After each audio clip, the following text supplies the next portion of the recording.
pensamento. Já peço desculpa se eu der uma enroladinha aqui, muita emoção, a ansiedade também é grande, né? Até me recordei hoje, pensei bastante, sonhei com essa palestra. Aí eu me recordei há 10 anos atrás, no dia 14 e 15 de outubro, nós tivemos um encontro de mocidade aqui em Cafelândia, Mocidades Espíritas. Foi lá no Paula Souza, e eu me recordo que eu tive que falar para 100 jovens. Meu Deus do céu! Que dificuldade, né? E eu estou relembrando hoje, voltando a falar assim ao público, né? Um pouco de ansiedade, mas vai dar tudo certo.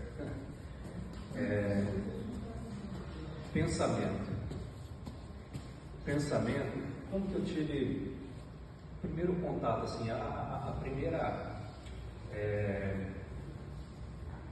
reflexão sobre o pensamento.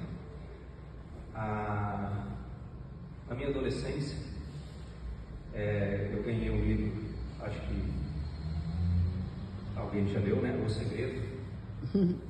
Aquele livro de capinha laranja, tinha um símbolo vermelho ali, né? O Segredo. Então, o que esse livro falava? Falava sobre a lei da atração, né?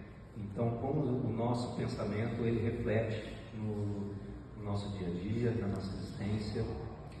E naquela época, ainda adolescente, né? Lendo aquele livro, então falando, opa, a lei da atração, né? O que a gente pensa, a gente atrai para nós, né? E a gente pensava o quê? Muita coisa material. Só. A gente pensava muita coisa material. 6 números da Mega Sena, comprar um carro, né? Verdade. Uma casa. E não era isso, na verdade, né? Os nossos pensamentos não têm que ser voltados ao material, e sim para a nossa moral, né?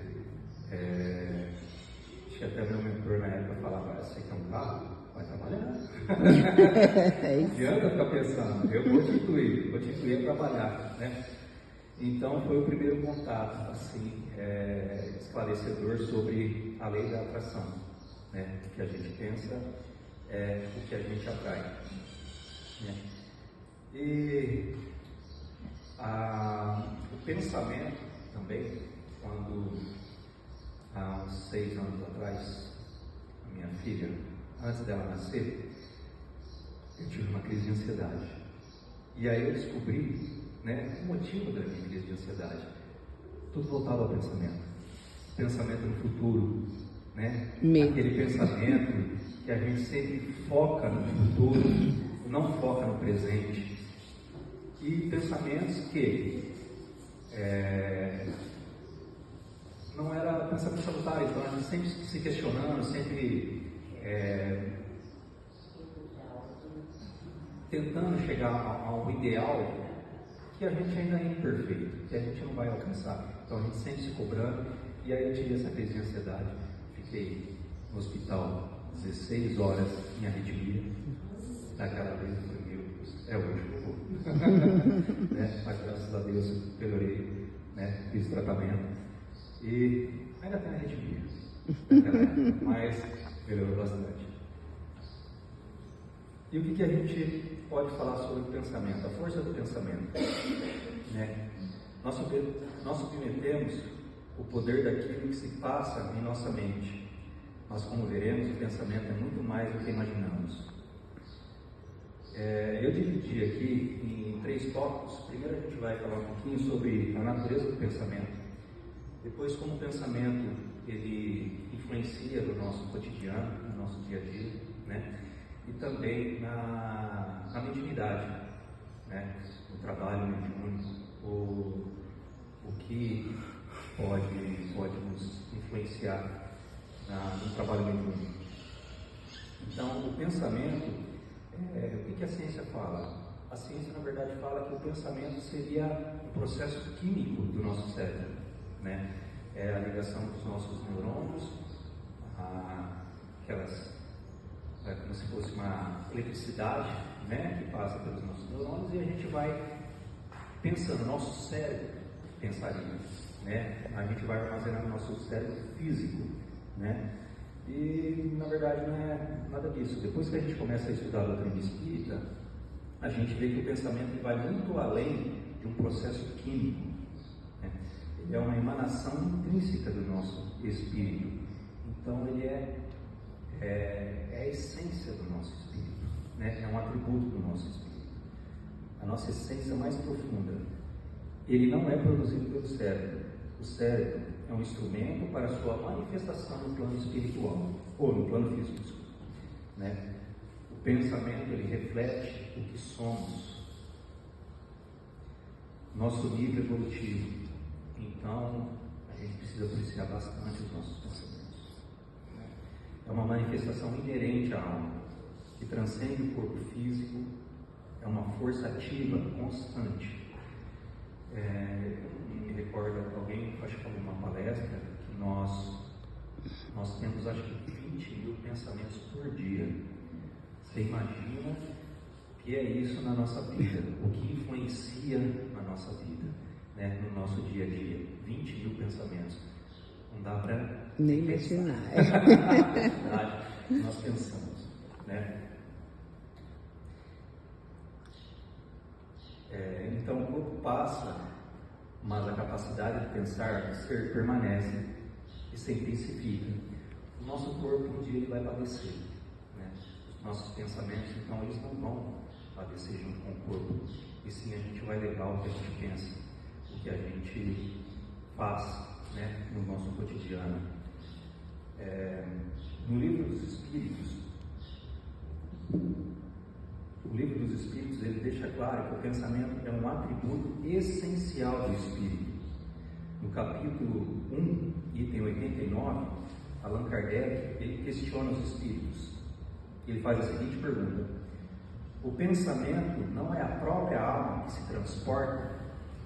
Né? Então aí ele estaria ligando o pensamento à alma. Na verdade seria um só, né? Seria a alma, o pensamento. Os Espíritos respondem: quando o pensamento está em alguma parte, a alma também aí está, porque é a alma que pensa, o pensamento é um atributo. Ou seja, nós somos o Espírito e o pensamento é um atributo do Espírito, e não o pensamento seria o Espírito, né? Nós não seríamos o pensamento, sim, o pensamento é um atributo. Por isso que influencia e muito na nossa evolução, e o que a gente pensa, a gente atrai. Essa ideia se aprofunda quando entendemos que o pensamento possui características fluídicas e vibratórias. Ele não é estático. Ele interage diretamente com o fluido cósmico universal, que é a matéria elementar de tudo que existe, né? O nosso pensamento, ele flui no fluido cósmico universal. Esse fluido que cria tudo, né? Esse fluido que dá a existência da matéria, dá a existência do perispírito, dá a existência do pensamento, né? Na verdade, ele é um condutor do pensamento, né? Então, pelo pensamento e pela vontade, o espírito ele pode, por exemplo, concentrar elementos desse fluido para plasmar formas de pensamentos ou criações fluídicas. É essa a explicação para os fenômenos como a formação espontânea de objetos tangíveis e a modificação das propriedades da matéria pela vontade. Então, no livro dos Médiuns, na questão 129, Allan Kardec, ele explica melhor essa parte. Na verdade, os Espíritos explicam melhor essa parte, né? Que o Espírito, o poder do pensamento, ele pode transformar o ambiente ao entorno dele. Ele pode usar o fluido cósmico universal para criar objetos, mesmo que não são objetos duradouros, mas instantâneos, né? Então, as aparições que antigamente aconteciam, né? Objetos que apareciam, tudo o pensamento do Espírito que usando o fluido cósmico universal transforma essas imagens, esses pensamentos em matéria. Aí eu até me questiono, né? Será que quando a nossa chave some, a nossa chave do carro, será que são os espíritos, né? Como pode? Será que eles têm esse poder de sumir com as nossas chaves? Porque é corriqueiro, né? Depende então, com quem estamos nos conectando. Precisamos ver com quem estamos conectando. Então, o pensamento no nosso cotidiano, na nossa vida, ele molda as nossas experiências, né? Como essa força atua em nosso dia a dia, influenciando quem somos. Então, a gente vai falar um pouquinho sobre como o pensamento ele influencia na nossa saúde e também nas doenças que aparecem no nosso corpo físico, né? E acaba refletindo no nosso corpo espiritual. A qualidade dos nossos pensamentos tem um impacto direto e profundo na nossa saúde, tanto física quanto mental. Não é de hoje que se fala da relação entre mente e corpo, e o Espiritismo nos oferece uma compreensão mais ampla. Pensamentos positivos de amor, de benevolência, né? De caridade. O que ele atrai? Ele atrai energias boas, o equilíbrio energético. E isso fortalece o nosso espírito, contribuindo para a manutenção da nossa saúde. Ele nos eleva. Pensamentos negativos, como raiva, rancor, inveja, pessimismo, gera desequilíbrios vibratórios, né? Por isso que a gente tem que policiar nossos pensamentos. Essas vibrações densas podem se manifestar com doenças físicas, perturbações mentais e emocionais, né? É o caso da ansiedade. A gente fica pensando, né, sempre o pior das situações. Eu já cheguei nessa situação. A gente, às vezes, uma situação simples, a gente pensa o pior. O que acontece? O corpo adoece, né? A nossa mente também adoece. E aí a gente tem que buscar ajuda, tanto ajuda no plano material e espiritual, no plano espiritual, né? Através do estudo, né, da doutrina espírita. Então, pensamos, por exemplo, aqui Allan Kardec dá um exemplo dos espíritos, né? Os médios curadores, que com fé e pensamentos benéficos atuam sobre os fluidos espirituais para restabelecer o equilíbrio e favorecer a cura. Então, como a gente falou, que os espíritos têm o poder, né, através do pensamento, de alterar o fluido cósmico universal e criar objetos, nós também, né, os médios curadores, eles têm esse poder de manipular as energias e trazer muitas vezes a cura ao corpo físico e auxiliar também na cura do espírito. O pensamento molda as nossas relações e o ambiente que estamos, né? O pensamento não fica isolado em nossa cabeça, ele irradia para o ambiente ao redor, criando uma verdadeira atmosfera psíquica que afeta a todos. É como as emoções, é como as emanações físicas, mas no plano mental e fluídico. Quantas vezes a gente não entrou num ambiente, né, e que a gente se sente carregado? Não vamos generalizar, mas a maioria das vezes os bares, né? Quando minha sogra tinha um bar ali em frente do hospital, eu entrava e já ficava, sabe, incomodado, cabeça pesada, porque ali nós sabemos que tem espíritos que vão ali por causa da bebida, né? Da conversa atravessada, dos maus pensamentos. Então, esses ambientes, a gente acaba influenciando o ambiente onde nós estamos. Então, uma reunião de pessoas que falam só da vida do outro, que a gente vai cair. Espíritos aí imperfeitos, e aquele ambiente vai estar muito carregado, né? Ambientes onde a gente fala do amor do Cristo, da compaixão, da caridade, como aqui na Casa Espírita, a gente já entra, já percebe a leveza do ambiente, né? O nosso espírito já chega aqui mais tranquilo, né? A nossa cabeça está bem melhor.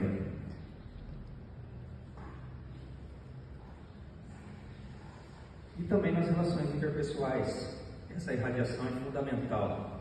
Pensamento de compreensão e benevolência fortalece os laços Já a crítica e o julgamento criam barreiras. Os espíritos percebem nossas intenções, mesmo as não verbais. Por isso, cultivar pensamentos elevados é crucial para edificar relações baseadas no respeito e na fraternidade. É o que nós falamos, o ambiente, o nosso pensamento influencia no ambiente e também influencia na relação interpessoal, né? Que a gente atrai também de amigos, aqueles que refletem o nosso pensamento. Então, aquele amigo, muitas vezes pesado, né? A gente até afasta um pouquinho dele, tenta ajudar, né? Com conselhos e tal. Mas muitas vezes a gente acaba afastando porque não consegue, a energia é muito negativa, né? E tudo isso que a gente falou, então, o que a gente pode falar sobre a responsabilidade nossa, sobre os nossos pensamentos e também a lei de causa e efeito, porque dado o poder do pensamento, seu uso é uma questão de profunda responsabilidade moral. Nossos pensamentos são a semente das nossas ações e estão implicitamente ligados à lei da causa e efeito, né? Então, aí está a responsabilidade moral que nós temos que ter com os nossos pensamentos, né? É aquela sementinha que a gente planta e o que a gente vai querer colher? O fruto gostoso ou aquele fruto cheio de bichinho, né? Aquele fruto estragado. É isso que a gente está plantando. É isso que a gente tem que pensar dia a dia, ver o que a gente está plantando em nossa mente. Cada pensamento gera uma vibração que influencia nosso comportamento e decisões. Pensamentos nobres atraem experiências positivas. Egoístas ou maliciosos podem atrair desafios. A doutrina de Allan Kardec sobre a lei de justiça, amor e caridade destaca essa responsabilidade. Essa lei se estende para além dessa vida. Nossos pensamentos moldam nossa vida presente e têm repercussões em existências futuras. Então, o que a gente está fazendo hoje, o que a gente está pensando, né, a nossa sintonia hoje, vai refletir a nossa existência futura, né? Temos que, então, ter esse cuidado com os nossos pensamentos, para que a gente possa melhorar um pouquinho agora, para que a gente, numa vida futura, esteja melhor do que hoje, né? Porque nós sabemos que hoje nós estamos melhor do que antes. E o que nós queremos? Não ficar estagnados, e sim melhorar para uma existência futura, para que a gente possa estar um pouquinho mais ligado com o nosso Mestre Jesus e com Deus. Essa lei se estende para mim. Desculpa. Então, quais são as práticas, né, para que a gente possa elevar nosso pensamento? Então, o que a gente nós temos que fazer no dia a dia? Prece, uma meditação. Então, são atos de comunicação com o plano espiritual, uma prece bem feita, né, com amor, com o coração. A gente vai mudando a nossa vibração, a gente vai mudando o nosso entorno, né? A meditação também é uma técnica muito boa para a gente mudar os nossos pensamentos. Leituras edificantes, né? A leitura do Pentateuco de Allan Kardec.